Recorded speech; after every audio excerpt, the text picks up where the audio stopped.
আজকের রেসিপি আমার মূলা দিয়ে শিরিং মাছ দিয়ে বন্ধুরা। শিরিং মাছ জ্যান্ত মাছ, খুবই সুস্বাদু দারুণ মাছ বন্ধুরা, দামি মাছ। এই মাছটা দিয়ে আজকে আমি শীতের সবজি মূলা দিয়ে রান্না করব বন্ধুরা, দারুণ করে বন্ধুরা। একটু ঝোল ঝোল করে খেতে দারুণ হবে। লাগবে বন্ধুরা মশলা লাগবে 1 চামচ হলুদের গুঁড়া, 1 চামচ মরিচের গুঁড়া, 1 চামচ ধনিয়ার গুঁড়া, কাঁচা মরিচ এবং স্বাদ মতো লবণ, তেল ইত্যাদি বন্ধুরা। মূলাটার ভিতরে একটা আলু দিয়েছি, অনেকে আবার মূলা খায় না, সেই জন্য কিছু একটা আলু দিয়েছি। দেখো এই মাছটাকে ধুয়ে কেটে পরিষ্কার করে নিয়েছি বন্ধুরা। মাছের ভিতরে একটা কলিজা থাকে, এটাও আমি ধুয়ে পরিষ্কার করে নিয়েছি বন্ধুরা। এখন আমি রেসিপিটা করব। চুলায় পাতিল বসিয়ে দিয়েছি, সেখানে পেঁয়াজ কুচিটা দিয়ে লাল হয়ে গেছে। এখন আমি মশলাটা সব অ্যাড করে রেখেছিলাম, সেইটা আমি অ্যাড করে দিলাম বন্ধুরা। দিয়ে সামান্য একটু পানি দিয়ে আমি মশলাটাকে ভালো করে কষিয়ে নেব।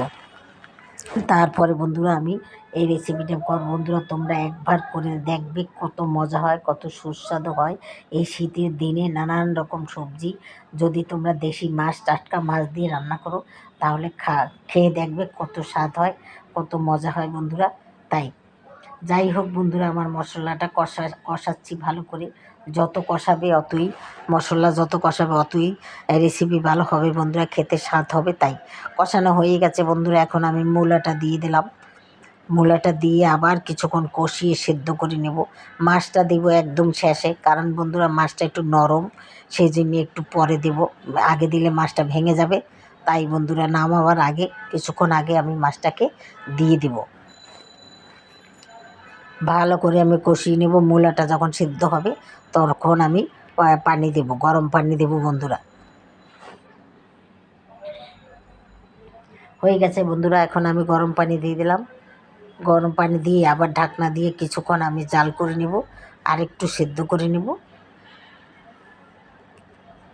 বন্ধুরা। তোমরা যে যেখানে থাকো অনেক অনেক তোমাদেরকে জানাই অনেক অনেক ধন্যবাদ, কেন এত কাজের মাঝেও তোমরা আমাদের ভিডিওগুলো দেখো বন্ধুরা।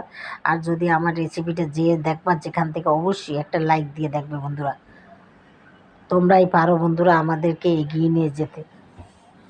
আর যদি আমার কোথাও ভুল ত্রুটি হয় বন্ধুরা, সেটাও তোমরা বলবে আমাকে কমেন্ট করিয়ে, তাহলে আমি ঠিক করে নেব বন্ধুরা। এখন আমি মাছটাকে দিয়ে দিলাম। দেখো কত সুন্দর দেখতে, খেতে যে কি দারুণ হবে সেটা বলার মতো না। এখন বন্ধুরা আমি আবার ঢাকনা দিয়ে দেবো কিছুক্ষণের জন্যে, ঢাকনা দিয়ে দেবো। এই যে দেখো ঢাকনা তুলে ফেলছি। এখন আমি ধনিয়া পাতা অ্যাড করে দেবো। শীতের দিন এখন প্রত্যেকটা তরকারির মধ্যেই ধনিয়া পাতা দেওয়া দরকার, যেটা যেটা খাটে বন্ধুরা সেটাই।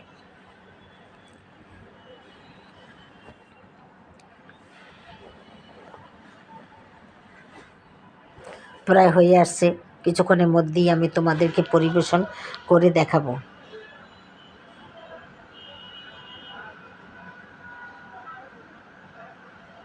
মূলা তরকারি অনেকে পছন্দ করে না বন্ধুরা, রান্না করতে পারলে মূলা তরকারি অনেক ভালো লাগে, অনেক স্বাদ হয় বন্ধুরা। বড় বড় চাকচাক করে মাংস দিয়ে রান্না করে দেখবে কত মজা, কত সুস্বাদু। দেশি মাছ দিয়ে রান্না করবে, ভাজা ভাজা করবে, ভাজি করবে, মূলাকে নানানভাবে রান্না করে খেয়ে দেখবে শীতের দিন এখন বন্ধুরা। তাই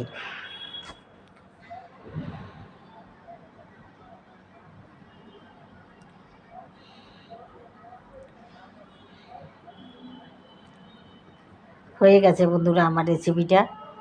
দেখো দেখতে কত লোভনীয় হয়েছে, খেতে যে কি দারুণ হবে সেটা বলার মতো না।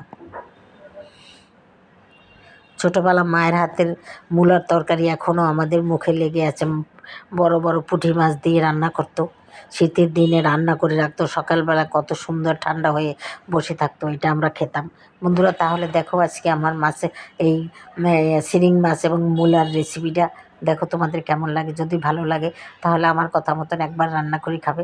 আর যদি বেশি ভালো লেগে থাকে তাহলে বন্ধুরা আমাকে একটা লাইক দিবে, আমার চ্যানেলটাকেও সাবস্ক্রাইব করে দেবে এবং শেয়ার করে দেবে। তাহলেই আমি সুন্দর সুন্দর ভিডিও নিয়ে সামনের দিকে আসবো। তাহলে আজকের মতো রাখি। আসসালামু আলাইকুম, খোদা হাফেজ। যে যেখানে থাকো ভালো থাকো।